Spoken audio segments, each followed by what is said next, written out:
A reading from the first letter of St. Paul to the Corinthians. I urge you, brothers and sisters, in the name of our Lord Jesus Christ, that all of you agree in what you say, and that there be no divisions among you, but that you be united in the same mind and the same purpose.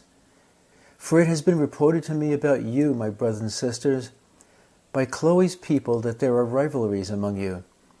I mean that each of you is saying, I belong to Christ, or I belong to Paul, or I belong to Apollos, or I belong to Cephas.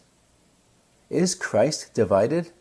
Was Paul crucified for you, or were you baptized in the name of Paul? For Christ did not send me to baptize, but to preach the gospel, and not with the wisdom of human eloquence, so that the cross of Christ might not be emptied of its meaning. The word of the Lord. In this reading from Paul, he directly addresses one of the difficulties in the Corinthian community. He established this church about 51 AD, but several years later he received reports of factionalism, openly immoral behavior, and aberrations even in the celebration of the Lord's Supper at Corinth.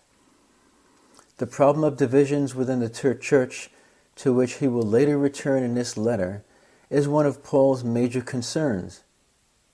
Based on messages he has received, it seems that some members of the church aligned themselves exclusively with a particular teacher or preacher of the good news. But the apostle insists that Christians belong to no one but Christ. Teachers, whether Cephas, Apollos, or Paul, proclaim the gospel, but Christ himself is the good news. As for those in the Corinthian church who claim allegiance to the one who baptized them, Paul stresses that he was not sent to baptize but to preach the gospel.